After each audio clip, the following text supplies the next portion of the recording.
Gloire au Seigneur Jésus. Amen. Est-ce que tu es content d'être dans sa présence ce matin? Amen. Alors il est écrit, saluez-vous donc les uns les autres.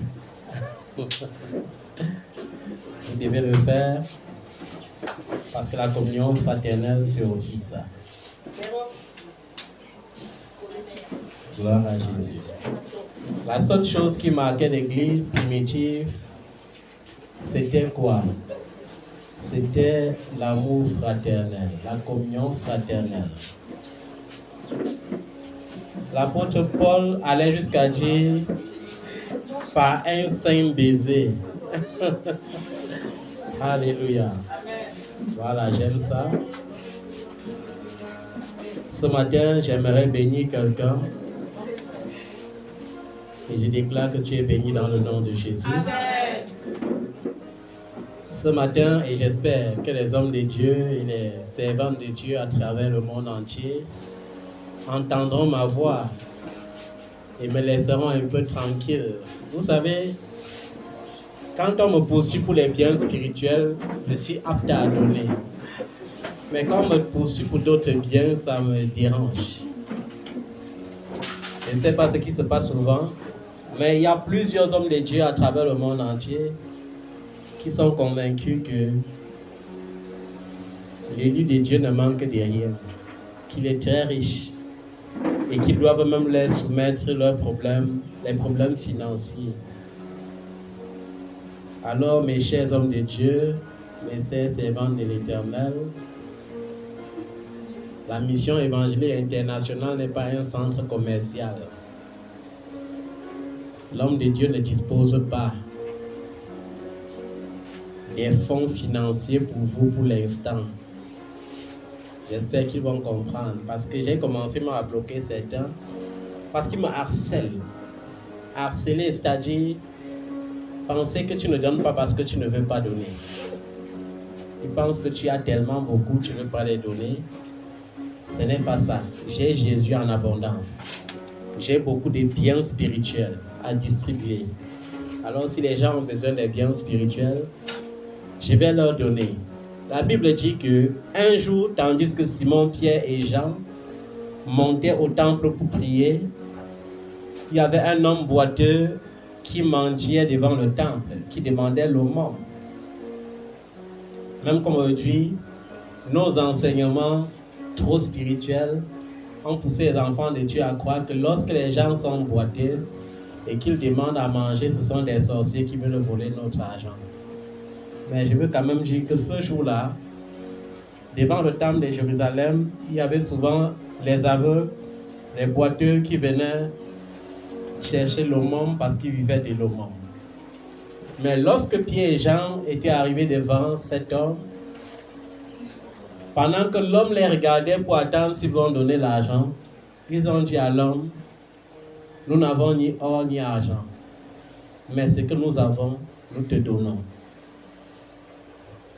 Regarde-nous.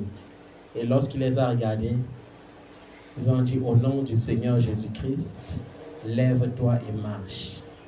Et il avait trouvé sa guérison. Et vous savez qu'aujourd'hui, il y a les aveugles, parce que si tu les guéris, ils vont plutôt se fâcher de toi, parce qu'ils sont habitués à demander de l'argent et ils sont déjà habitués à leur handicap. Parce que c'est devenu pour eux une source de revenus. Je tiens également à vous exhorter à vaincre la peur et l'évangile de la peur. Moi-même qui suis votre Père, je n'ai pas peur des menaces. Personne ne peut employer la parole de mon Père Céleste pour me prodiguer des menaces. Et la Bible dit que la bouche que Dieu t'a donnée est faite comme porteuse de vie et porteuse de mort. Parce qu'il est écrit, la vie et la mort sont au pouvoir de la langue.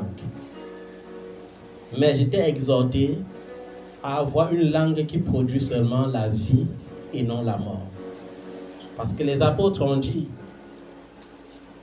surtout l'apôtre Paul et l'apôtre Jacques, il ne peut pas sortir d'une même source de l'eau amère et de l'eau agréable.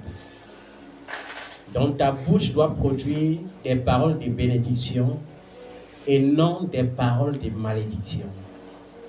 Et je suis souvent étonné que certains hommes de Dieu, se pensant plus spirituels que le Seigneur lui-même, et qui sont incapables de donner leur vie pour leurs enfants, utilisent la parole de Dieu pour menacer le peuple de Dieu.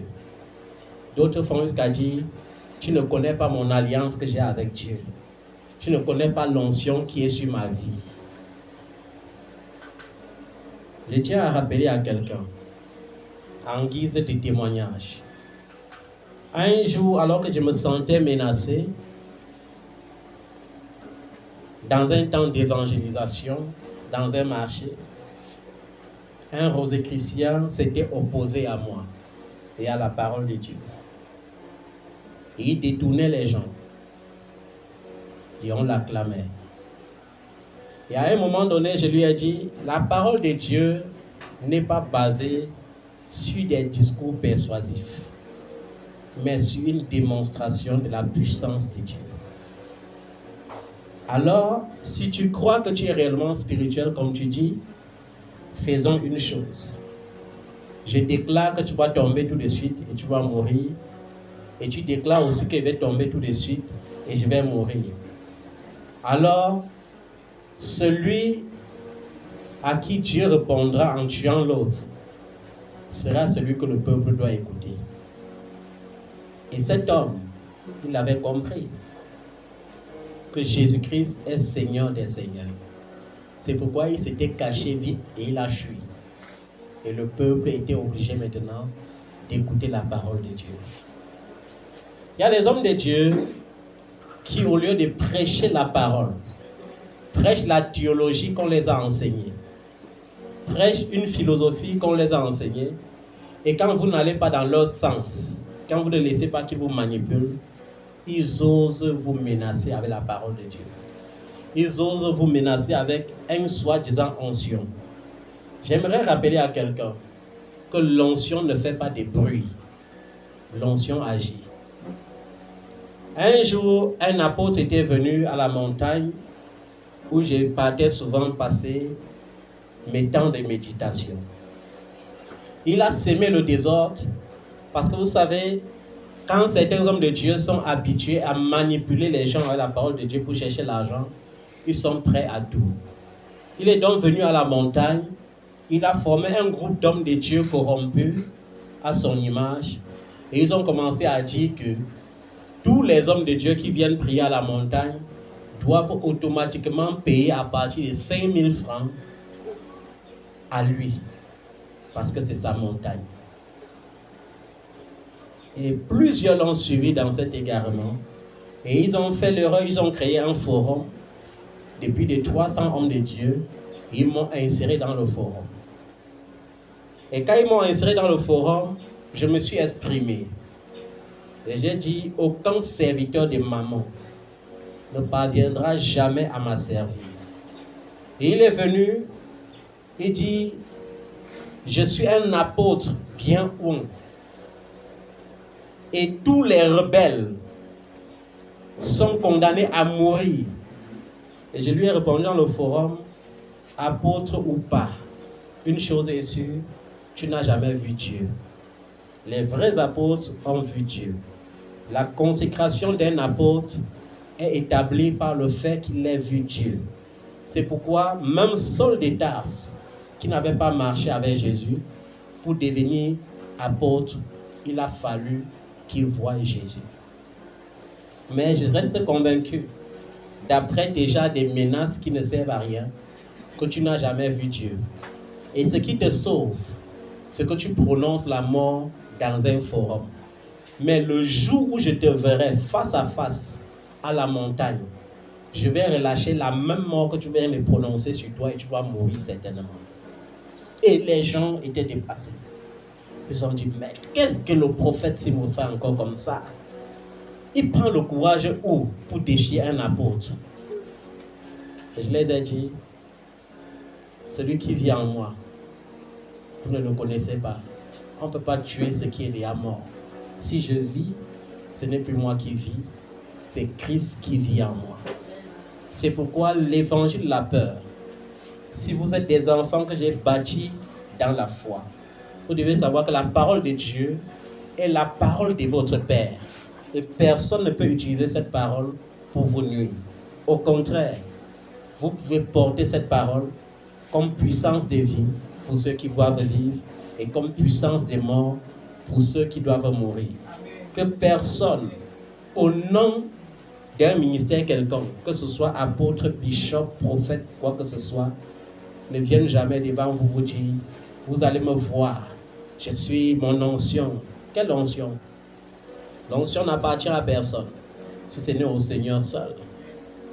Et ceux même qui ont l'onction ne font pas autant de bruit.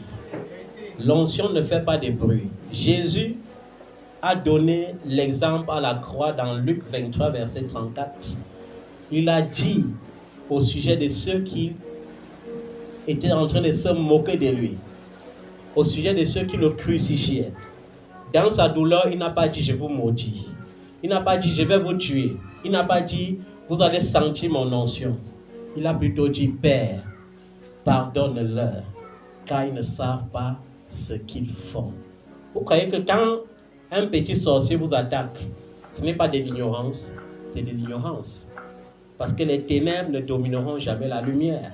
C'est donc par ignorance que le monde des ténèbres s'attaque à la lumière. Et une chose est sûre, Dieu a dit tu es la lumière. Et lorsque tu es la lumière, tu es fait pour briller. Il y a une bonne nouvelle que tu devrais savoir. Personne, tant que tu es vivant, ne peut tuer ton étoile. C'est impossible. On peut ralentir ta vie. On peut freiner le temps. Mais je vais vous dire une chose. Tu ne peux pas quitter ce monde sans vivre pour le but pour lequel Dieu t'avait envoyé.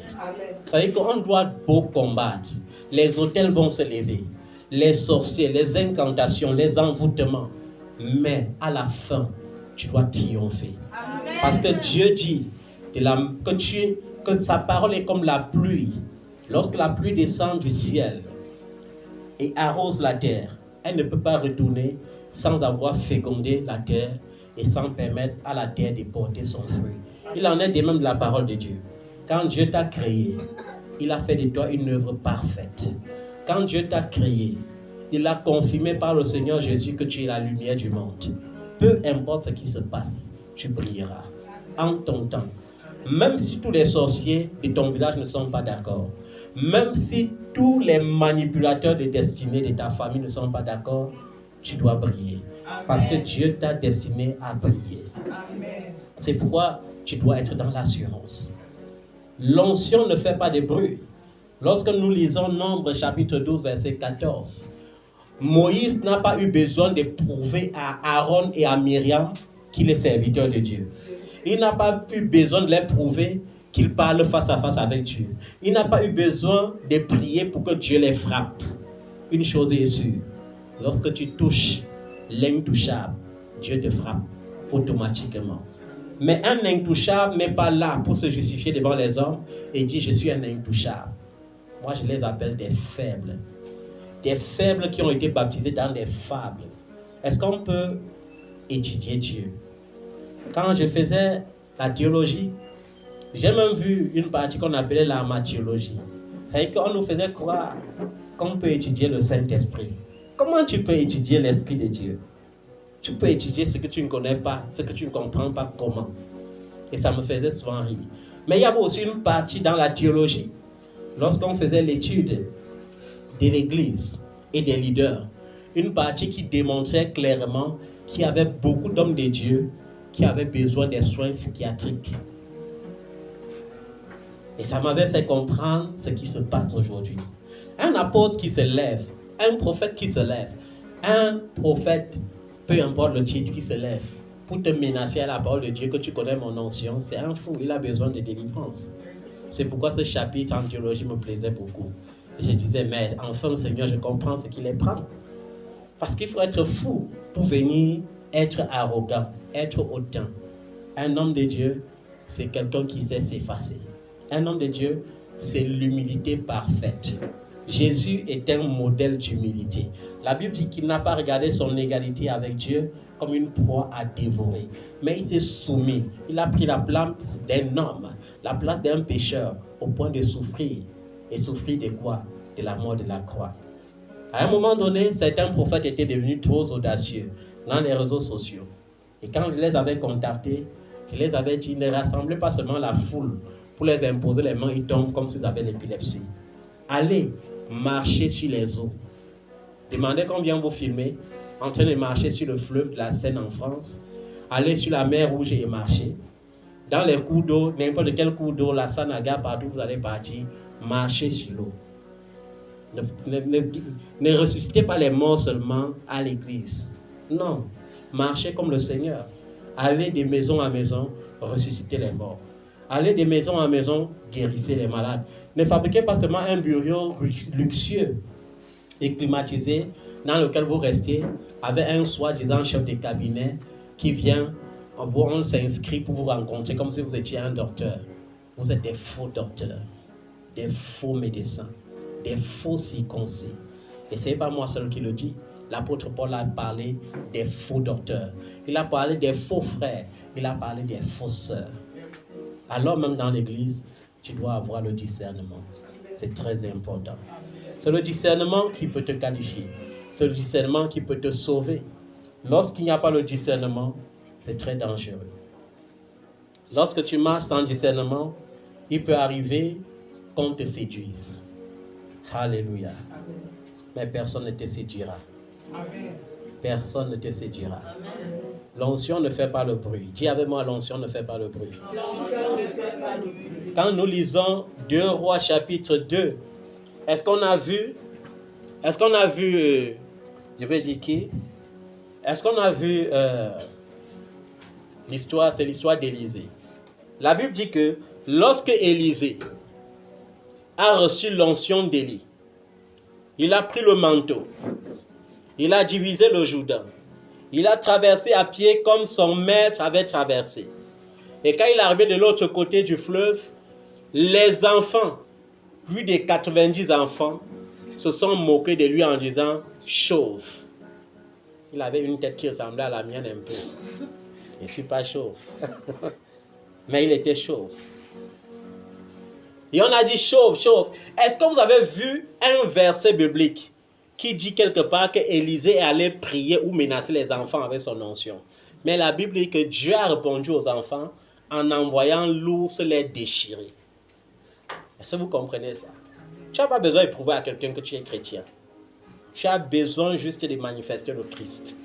Et lorsque tu manifestes le Christ répond pour toi.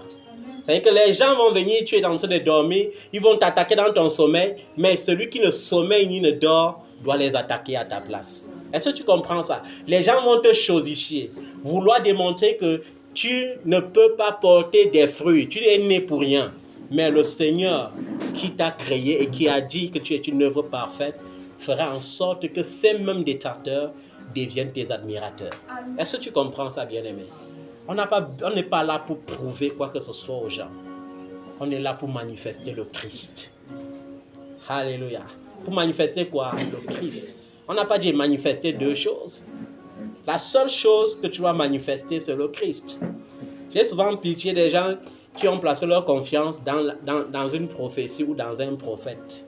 Est-ce que vous savez que nous, en tant que prophètes, nous sommes d'abord des hommes. C'est-à-dire qu'étant émotionnel, on peut te dire des choses qu'on a pensées, ce qu'on désire pour toi, mais qui ne vient pas de Dieu. Un enfant pour qui j'ai désiré le voyage un jour, je lui ai dit, mon fils, tu sais quoi, tu dois voyager cette année. Est-ce que c'est Dieu qui m'avait dit de dire ça? C'était le désir de mon cœur parce qu'un père aime que ses enfants brillent. Mais les enfants prennent souvent cela comme prophétie, ils s'asseyent sur ça, ils ne font plus rien, ils ne cherchent plus la face de Dieu. Tu dois chercher la face de Dieu. Tu ne cherches pas la face de Dieu, tu vas te heurter très mal. Il y a des gens qui pensent que la prophétie, l'homme de Dieu a dit que non. Il peut te dire des choses qui viennent du système de sa pensée et qui n'ont rien à voir avec l'Esprit de Dieu. Et si tu n'as pas le discernement, tu vas te buter. C'est pourquoi l'apôtre Paul dit, ne méprisez pas les prophéties, mais éprouvez toutes choses. éprouver l'esprit. Il faut éprouver tout l'esprit pour savoir si ce n'est pas l'esprit du Dieu des prophètes qu'un prophète a parlé ou bien c'est par son propre esprit. Parce qu'il peut arriver qu'un homme de Dieu te parle de sa propre pensée. Papa, j'ai rencontré un homme, je l'aime. Et comme tu veux tellement que ta fille sorte du célibat, tu ne consultes pas Dieu, tu dis seulement oui ma fille, Dieu a approuvé. Et 2 ans après, l'enfant commence à vivre la catastrophe, le scandale dans le mariage. Et tu commences à dire, Seigneur, si je savais, je te consultais. Et c'est ça, beaucoup d'enfants de Dieu tombent dans ce piège. J'ai vu également beaucoup de ministères de nos jours où le célibat est tellement devenu chronique qu'on commence à faire, comme les gens du monde, conférences, rencontres entre célibataires. Et on fabrique les mariages qu'on bénit. Ces mariages ne tiennent jamais plus de 2 ans. Comment on peut bénir un mariage qu'on a fabriqué? C'est-à-dire que tu prends un frère et une soeur, tu mets ensemble. Est-ce que le frère et la soeur t'avaient dit qu'ils allaient être ensemble? Par obéissance, ils sont obligés donc de se soumettre à toi parce que tu es le daddy. Tu bénis maintenant, ils rentrent à la maison, ils ne sont même pas compatibles. Et les coups de poing commencent, et les éclats de voix commencent, et après c'est la séparation. Ce matin, ce que j'aimerais prêcher, c'est quoi? C'est tu dois cesser de murmurer. Tu dois cesser de faire quoi? De murmurer. Il y a beaucoup d'enfants de Dieu qui murmurent. Et quand vous murmurez, ça atteint mes oreilles spirituelles. Quelles sont les causes des murmures dans la Bible? Et quelles sont les conséquences? Les murmures sont tellement dangereuses que pour finir, on vient encore dans le Nouveau Testament, on parle encore du murmure. Dans 1 Corinthiens chapitre 10, au verset 10, l'apôtre Paul dit, « Ne murmurez point, comme murmuraient quelques-uns d'eux, qui périrent par l'exterminateur. » Et si tu veux voir, il commence au verset 7, il dit, « Ne devenez point idolâtres, comme quelques-uns d'eux, selon qu'il est écrit, le peuple s'assit pour manger et pour boire, puis ils se levèrent pour se divertir.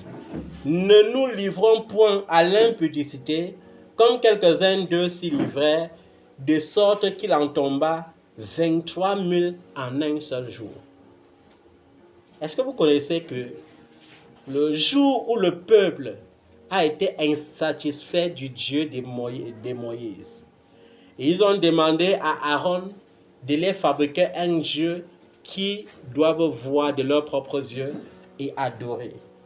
Aaron, sous la pression, avait demandé à toutes les femmes de donner leurs boucles d'oreilles en or, ainsi que leurs gourmets en or, ainsi que leurs chaînes en or. Et les gens ont donné les objets d'or, ils ont fabriqué un veau d'or. Et ce même jour, étant contents de voir leur Dieu en face, ils ont célébré une fête qui était mélangée avec beaucoup d'impudicité.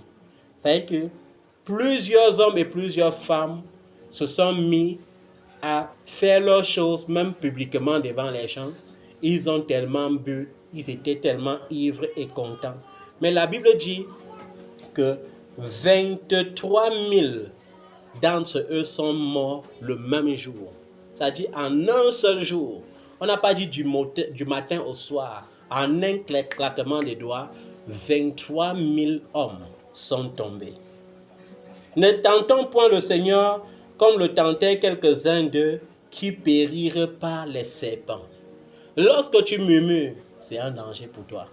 Un enfant de Dieu qui murmure est un enfant qui prouve à Dieu que tu n'es pas Dieu. Un enfant de Dieu qui murmure est un enfant qui prouve à Dieu qu'il n'est pas puissant. Un enfant de Dieu qui murmure est tout simplement un incrédule.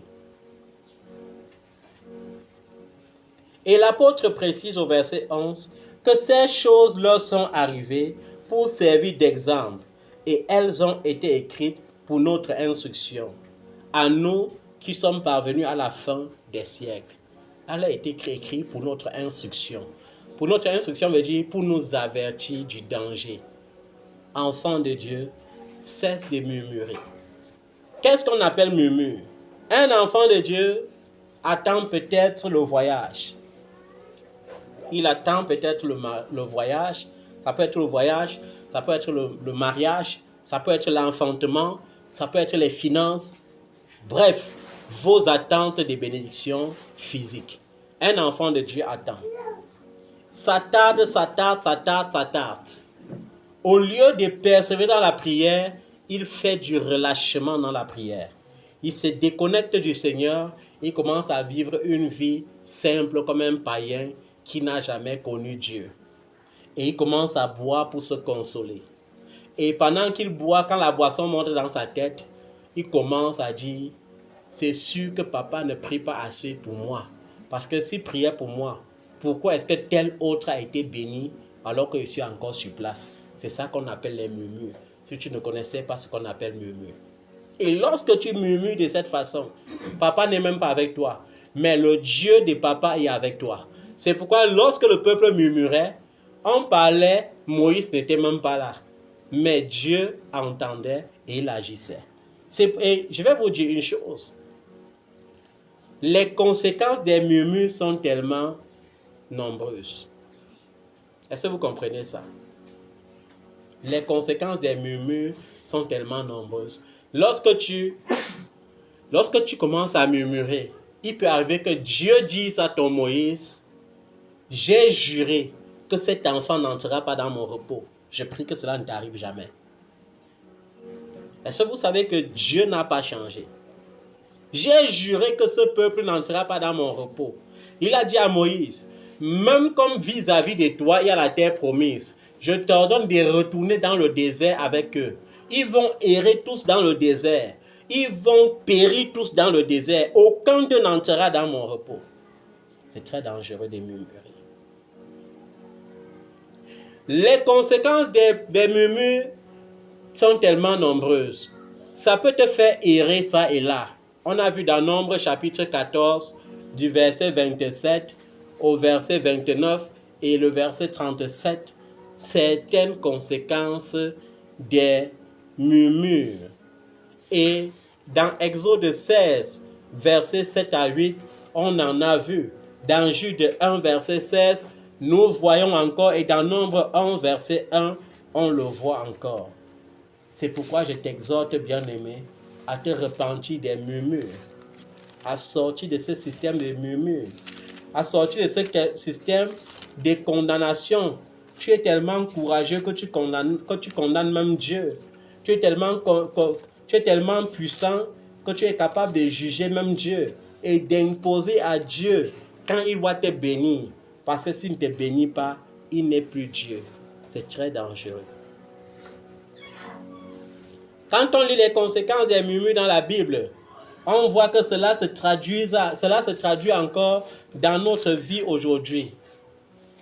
Dans certains cas, il y a la mort physique et le jugement. La mort physique et le jugement. Exactement comme lorsque Corée s'est rebellé contre Moïse, la Bible dit que quoi? La terre s'est ouverte et l'a renfermé, lui, sa famille, ses amis et tous ses biens et toutes ses tentes. Ils sont entrés dans la terre et la terre s'est refermée. Donc même les murmures peuvent aller jusqu'à te tuer physiquement. Un enfant de Dieu qui murmure finit par devenir l'ami des ennemis de Dieu. Qu'est-ce que j'appelle ici ennemi de Dieu? Il commence à se fier à l'occultisme, il commence à se fier à l'écuménisme. Vous allez voir un enfant de Dieu, lorsqu'il est déconnecté de Dieu, il commence à voir Dieu comme une religion. C'est-à-dire qu'il commence à chercher Dieu partout. Je dois aller à la messe. Après la messe, je dois aller au rosaire. Après le rosaire, je dois aller faire le bain spirituel. Après le bain spirituel, je vais aller à l'est voir quelqu'un pour me blinder. Après ça, je vais même aller au village, je vais verser l'huile sur la tête de mes crânes. Lorsque tu commences à murmurer, l'ennemi est très content. Parce qu'il sait que même un païen devient agréable à Dieu plus que celui qui murmure. Un païen est plus agréable aux yeux de Dieu qu'un chrétien qui se met à murmurer. Murmurer veut dire tu rends ton Dieu insignifiant. Murmurer veut dire, mon Dieu n'est pas tout puissant. Murmurer veut dire, Dieu fait la combine. Murmurer veut dire, Dieu là ne peut plus bénir. Et lorsque tu commences cela, le diable vient dans ta foi, il sème ce qu'on appelle les remises en question. Tu commences à dire, est-ce que Dieu existe?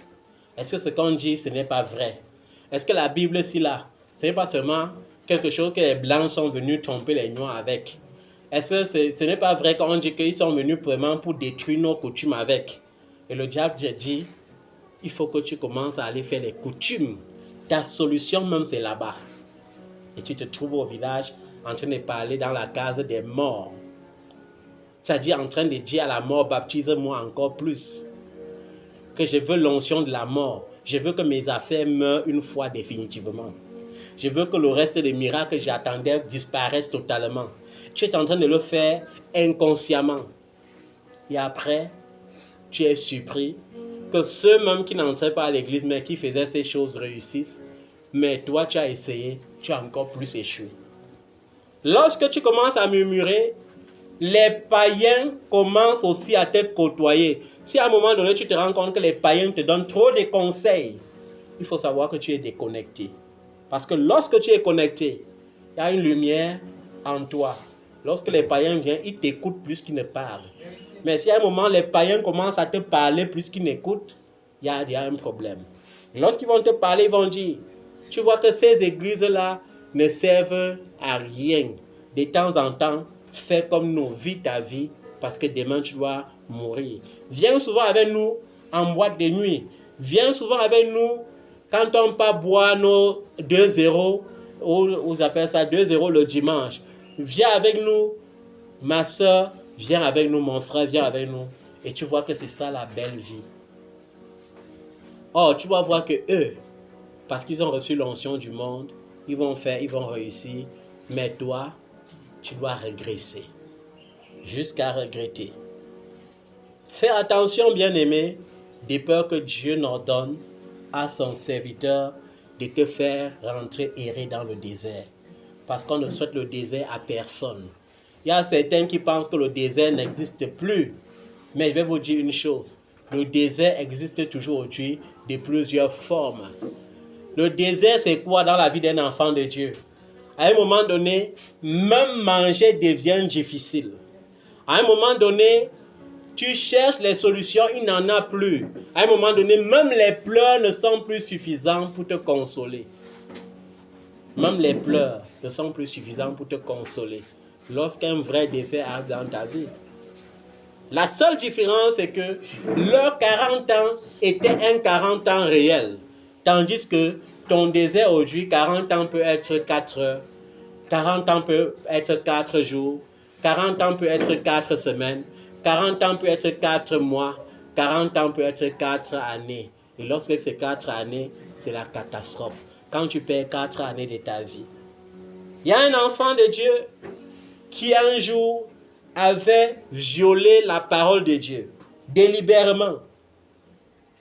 Et j'aimais tellement prier, Seigneur, tu sais, c'est l'ignorance. Et Dieu m'a dit, je ne tiens pas compte des temps d'ignorance.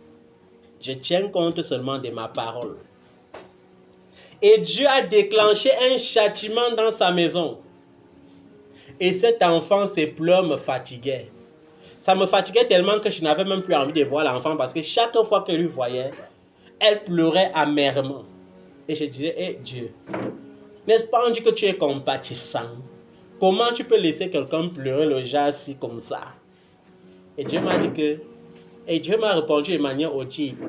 Elle est en train de pleurer alors qu'elle est juste au tout début d'un châtiment qui est arrêté pour 3 années. Et j'ai vu que mon intercession ne servait plus à rien. Et j'ai dit à l'enfant, cesse de pleurer parce que tes pleurs ne t'aideront pas du tout. Tes pleurs ne changeront rien du tout parce que tu vivras fidèlement ces cauchemars que tu vis là pendant 3 années. Et là, j'ai vu que Dieu est vraiment, il est bon, il est merveilleux, il est miséricordieux, mais il châtie ceux qu'il aime. il est sévère dans ses exigences. Et j'ai observé le temps pour voir si Dieu allait, je vous assure, elle a vécu d'atroces choses pendant 3 années consécutives. Et j'ai commencé à comprendre que, Dieu, on dit que tu es amour, mais nous négligeons parfois ta facette qui dit que tu es un feu dévorant. J'ai vu comment ton feu peut dévorer.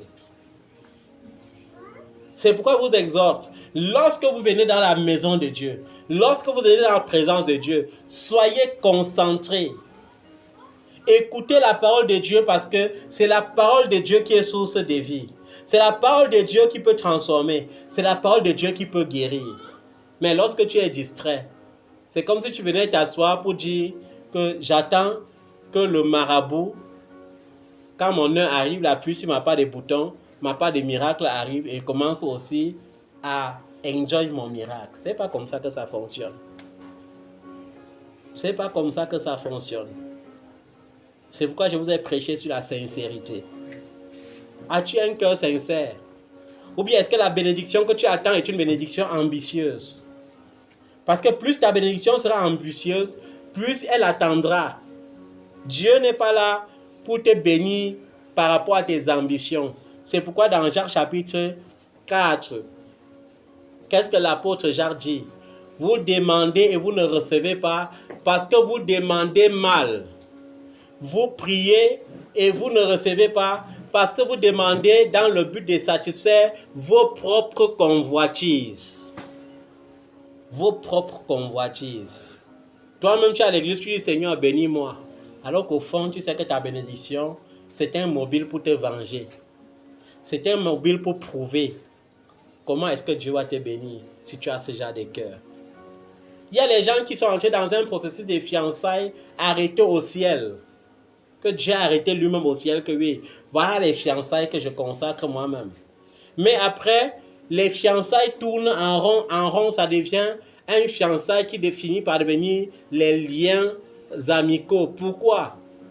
Parce que à un moment donné, lorsque Dieu voit qu'il veut te bénir avec le mariage pour que tu comprennes que c'est une bénédiction, et tu te lèves plutôt pour dire que je vais aussi prouver à mes sœurs que Dieu m'a béni avec un mari, tu gâtes le processus spirituel de ton mariage. Lorsque tu commences à penser comme ça, Dieu commence à bénir tes sœurs qui sont païennes avec les mariages. Toi, tu passes le temps à les acclamer. Il y a déjà une autre un jour que toi-même, tu n'es pas fatigué d'être femme d'honneur. Chaque mariage, tu es femme d'honneur. Les prix, c'est tout toi. C'est tout toi. Mais tu es toujours célibataire. Ça ne te fatigue pas. Est-ce que Dieu est un homme pour mentir? Est-ce que Dieu est un Dieu injuste? Non. Mais Dieu regarde au cœur. Parfois, ne regarde pas ceux qui sont vite bénis. Hein. Ce n'est pas parce qu'ils ont une grâce particulière. Ce n'est même pas ça. Parfois, ça peut être que Dieu les a bénis. Mais ça peut être souvent parfois aussi parce qu'ils sont déjà déconnectés. Et ils sont du monde. Mais lorsque Dieu t'aime, tu aimes Dieu et Dieu t'aime. Non. La Bible dit que c'est avec jalousie qu'il chérit l'esprit qu'il a mis en toi. Avec jalousie. Imagine la jalousie de Dieu. Imagine la jalousie de Dieu. Si la jalousie de l'homme pousse au suicide, imagine la jalousie de Dieu. Et il dit que c'est avec jalousie qu'il chérit l'esprit qu'il a mis en toi.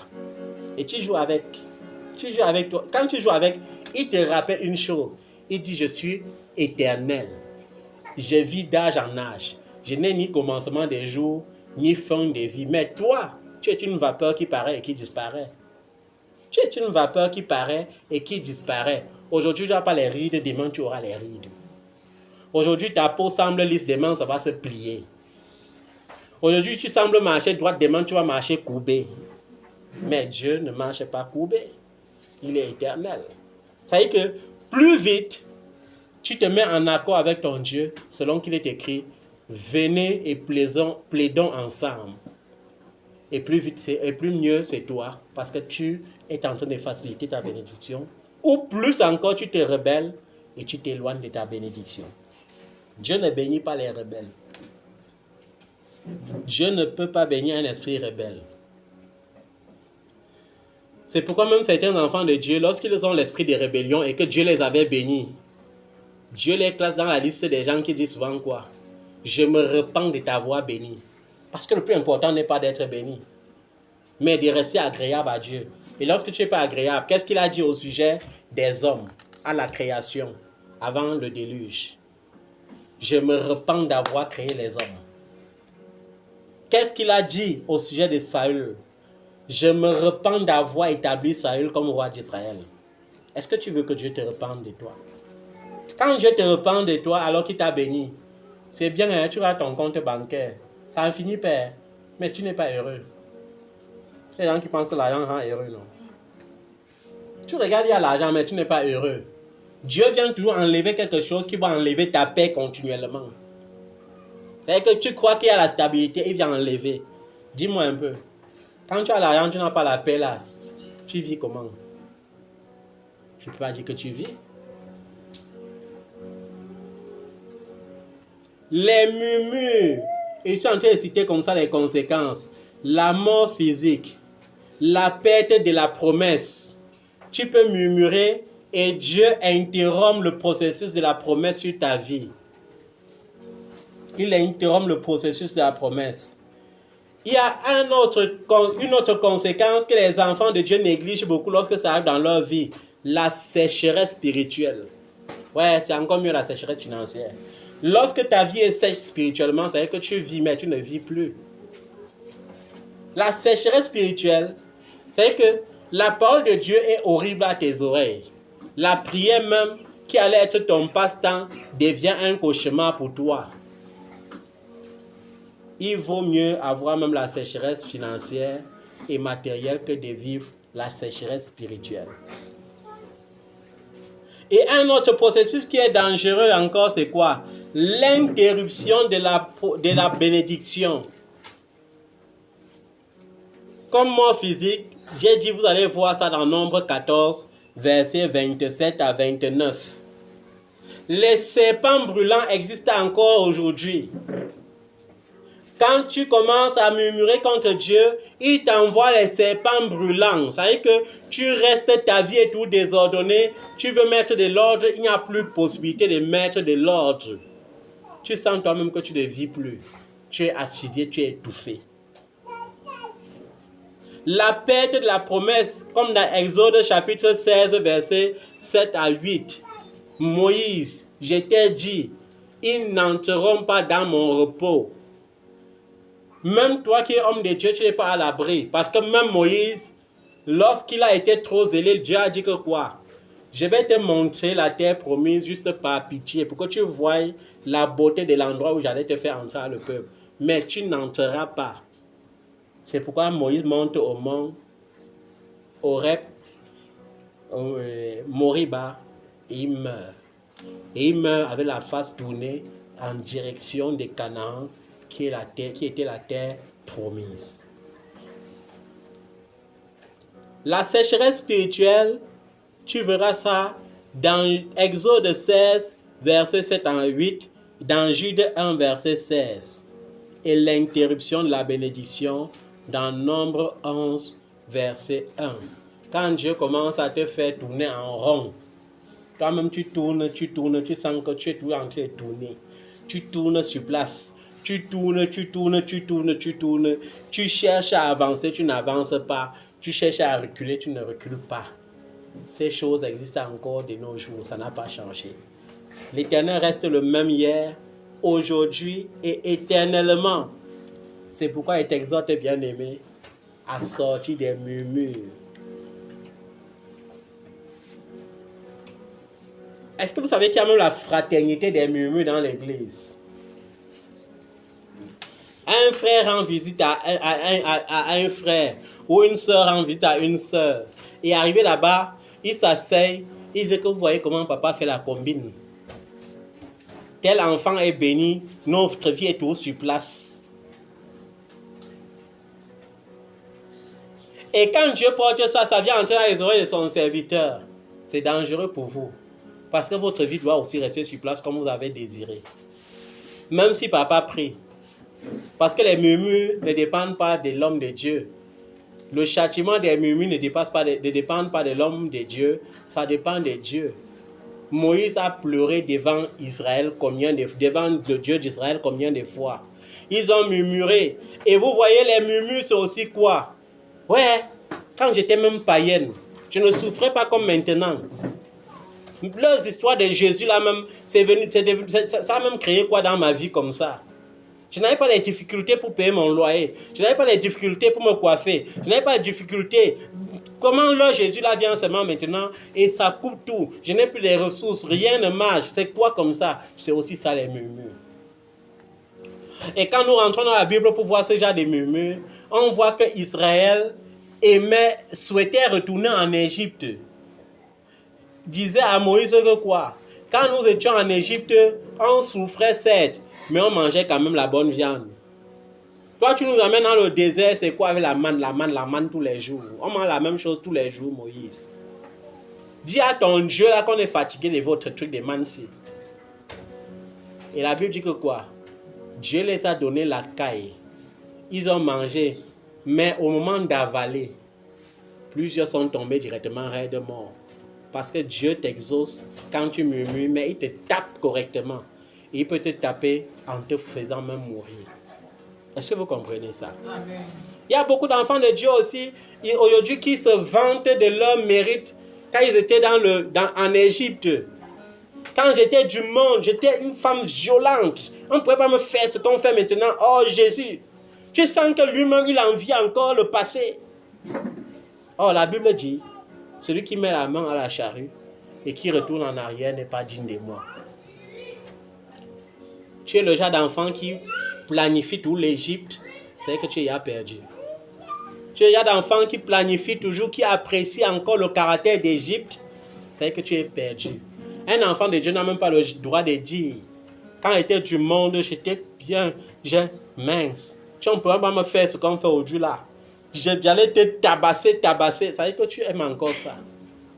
Oh, lorsqu'un enfant de Dieu est transformé, lorsqu'il vit en nouveauté de vie, il acquiert un nouveau caractère que le Saint-Esprit bâtit. Par conséquent, les choses anciennes sont passées et toutes choses deviennent nouvelles. Est-ce que tu vis réellement en nouveauté de vie? Alors tu es béni. Mais est-ce que de temps en temps, tu planifies encore l'Égypte? Oh, le célibat là, même depuis qu'on prie, c'est même comment comme ça là. Hein? C'est même quel Dieu, depuis on prie, on est tous célibataires. Est-ce que vous savez qu'il y a certains enfants de Dieu que leur ciel est devenu le mariage?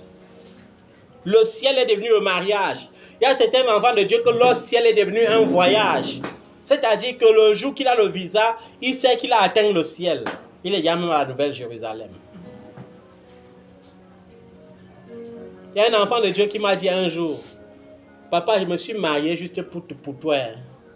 Juste pour toi, juste pour te plaire, juste pour prouver aux gens qu'ils peuvent célébrer un grand mariage. Sinon, ça ne va même pas être divorce. Vous voyez comment les gens sont souvent. Alors que tu pries pour un enfant. Tu pries. Parce qu'elle est dans tes oreilles, elle dit, le mariage est monté, le mariage est descendu. Mais quand Dieu lui donne le mariage, après le mariage, elle vient te tenir ce genre de langage. Vous croyez que quoi? Qui est ton Dieu? C'est Jésus. Qui est ton paradis? C'est Jésus. Mais si ton paradis devient déjà, et c'est ce qui me plaît même sur certains Africains, hein. Ce qui me plaît sur certains Africains, c'est que tu es chrétien, tu vis en Europe. Tu es chrétien, tu vis en Amérique. Et tu dis que Jésus est tout puissant. Mais tu as peur de donner ton argent à quelqu'un qui est en Afrique parce que quand tu as donné la sorcellerie, il doit voler toutes tes finances. Vous ne voyez pas que les Africains exagèrent souvent même dans leur façon même de croire en ce Jésus-là. Ils le chosifient. Comment tu dis que celui qui est en moi est plus fort que celui qui est dans le monde? Mais maintenant, au lieu de dire aux gens que tu es chiche, tu commences à dire que non, c'est parce que le prophète a dit que si j'envoie mon argent aux gens là-bas au pays, ça va causer des problèmes dans mes finances ici. Mes affaires ne vont plus marcher. Et depuis que tu es chiche là, ça marche bien, n'est-ce pas? Vous voyez comment les gens aujourd'hui prennent Dieu comme quelque chose qu'on peut chosifier n'importe comment. C'est-à-dire, c'est normal. Moi, je vous comprends. La pauvreté, c'est le démon le plus mauvais. C'est le démon le plus délicat. Lorsque tu es pauvre, tu es même malade pour rien. Est-ce que vous savez qu'il y a des gens ici là qui ont tellement les maladies dans le corps, mais même si tu donnes tous les remèdes du monde, ils ne vont jamais guérir. La seule guérison, c'est le jour qu'ils vont sortir de la pauvreté. Est-ce que vous savez ça? C'est pourquoi je vois certains enfants de Dieu, quand ils arrivent en Europe, leur avenir maintenant, c'est filmer tous les beaux points et mettre sur Internet. Parfois, ce n'est pas pour glorifier le Seigneur. Parfois, c'est pour te narguer, toi qui es encore en Afrique. Et parfois même, son témoignage, c'est que vous voyez ce que Jésus est capable de faire. Le voyage n'est pas un miracle. Est-ce que le voyage, c'est un miracle?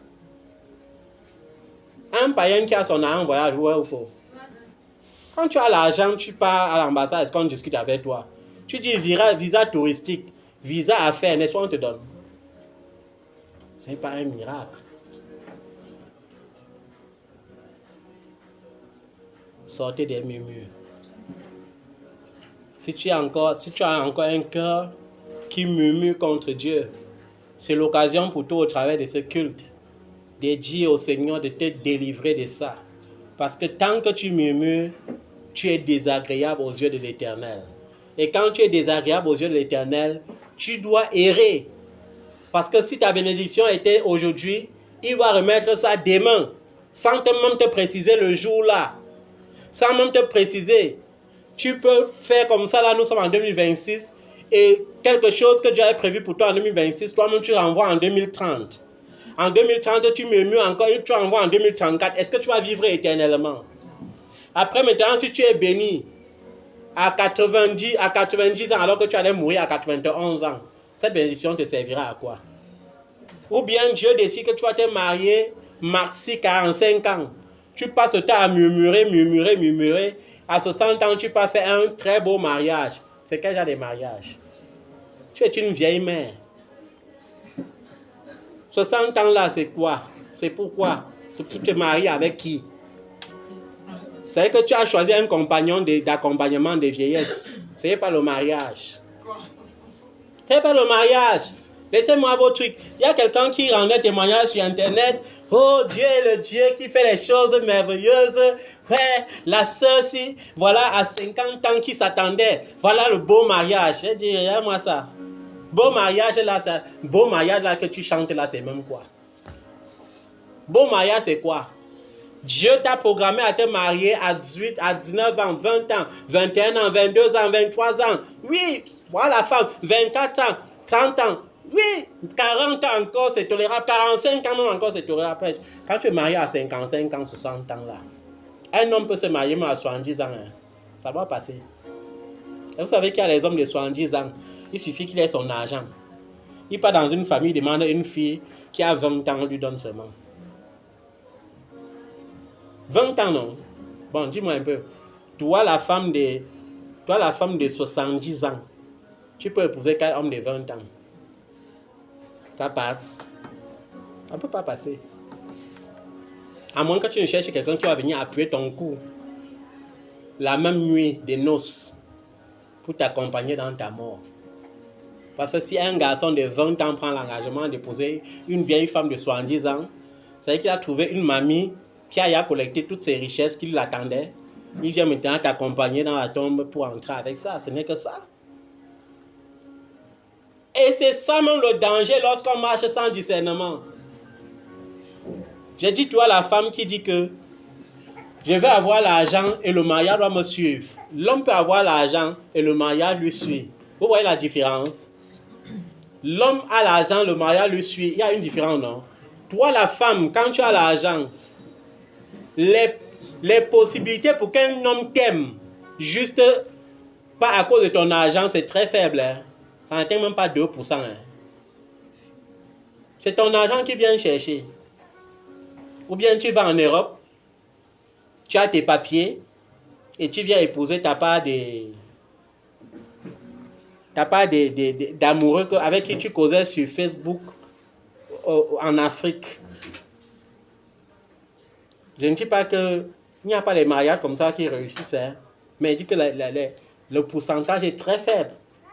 La majorité des hommes que les femmes quittent de l'Europe ou en Amérique pour venir chercher ici, là, ce qu'ils épousent, c'est quoi? Ce n'est pas l'argent, c'est les papiers. Parce que quand chez le blanc, on connaît seulement la monogamie. Et il va même te dire, chérie, bien commun. Et toi, tu ne connais pas les conséquences des biens communs là-bas chez eux. Lorsqu'il va venir 2 ans après, il dit divorce là, qu'est-ce qu'on fait? On ne cherche pas à savoir s'il avait travaillé ou pas. On lui donne 50 heures. Et les 50% là, maintenant, il vient maintenant épouser sa vraie femme ici, en Afrique. C'est vice-versa. Il y a aussi les femmes qui font ça. Il ne parle pas seulement des hommes. C'est pourquoi un enfant de Dieu doit vivre avec le discernement. Parce que lorsque tu as le discernement, ça t'évite les problèmes. Quand un homme te dit « je t'aime », tu sais déjà s'il t'aime ou s'il ne t'aime pas. Parce qu'on vous connaît les femmes. Vous êtes tellement en manque d'amour que lorsqu'on dit « je t'aime », le cœur fond directement. On marche maintenant aveugle. Il a dit qu'il m'aime. Il a dit qu'il m'aime. Il a dit qu'il m'aime. Les paroles, jamais les actions, mais tu es tout derrière, les yeux fermés, tu avances.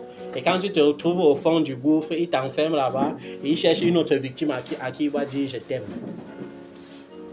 Sors des murmures, reste concentré, reçois la sève spirituelle, reste attaché au cep et tu verras la gloire de Dieu se manifester dans ta vie. La Bible dit que la bénédiction qui vient de l'Éternel est celle qui enrichit. Il l'a fait suivre d'aucun chagrin. Tu verras comment les sentiers vont se tracer tout seuls. Il y a des sentiers qui se tracent comme ça tout seuls. C'est-à-dire que tu disais que le voyage après, tu vois, il y a même plutôt les voyages. Tu es même dans l'embarras du choix. Est-ce que vous savez qu'il y a des cas comme ça? Tu voulais un voyage, pendant les années, tu cherchais. Après, tu te retrouves avec 3 possibilités de voyage et ta prière commence à dire, Seigneur, quel pays sera même plus agréable ou favorable pour moi? Tu pries, après tu as 10 prétendants. Tu commences à dire, Seigneur, mince, de tous les prétendants là, qui est même le mieux? Et c'est là où beaucoup échouent. Parce que le mieux, pour la femme adamique, c'est celui qui a plus d'argent. C'est celui qui a la plus grosse et la plus belle voiture. Il faut que le jour qui vienne garer ça pour la dot, on voit que je n'ai pas trouvé n'importe qui. Que Dieu vous délivre de ça. Amen. Mets-toi sur tes pieds, nous allons prier. Lève ta main vers le ciel et dis avec moi, mon Dieu, mon Dieu. Mon Père, mon Père. Je te supplie ce matin. De me pardonner. Pour toutes les fois où j'ai manqué de confiance. Pour toutes les fois où ma foi a chancelé. Pour toutes les fois où j'ai murmuré contre toi. Pour toutes les fois où j'ai murmuré contre tes serviteurs. Seigneur, je te supplie de me pardonner.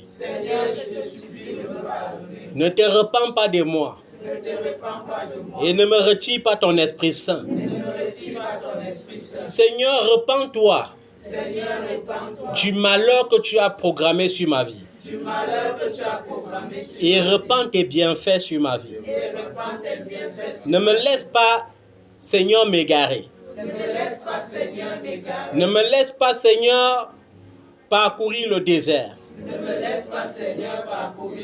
me laisse pas errer. Souviens-toi que tu es Yahweh Sabaoth. Tu es un Dieu miséricordieux. Tu es un Dieu compatissant.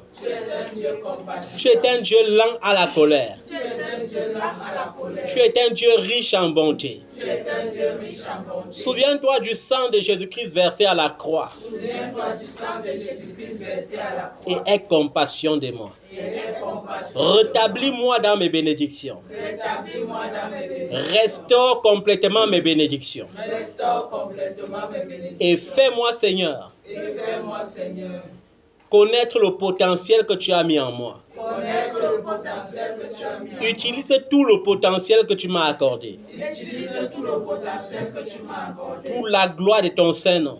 pour la gloire de ton Saint-Nom, dans ton Église dans ton Église et dans ce monde. et dans ce monde. Établis-moi comme lumière des nations Établis-moi comme lumière des nations, pour la gloire de ton Saint-Nom. pour la gloire de ton Saint-Nom. Mon Dieu et mon Père, Mon Dieu et mon Père, je te supplie dans le nom de Jésus. je te supplie dans le nom de Jésus. Délivre-moi de la sécheresse spirituelle Délivre-moi de la sécheresse spirituelle. et accorde-moi, Seigneur, d'être attaché au cep. Et accorde-moi, Seigneur, d'être attaché au sceptre. Que je sois ce sarment qui porte du fruit. Que je sois ce sarment qui porte du fruit. Émonde-moi encore, Seigneur. Émonde-moi encore, Seigneur. Je te supplie. Je te supplie. Dans le nom de Jésus-Christ. Dans le nom de Jésus. Amen. Amen. Est-ce que tu peux acclamer le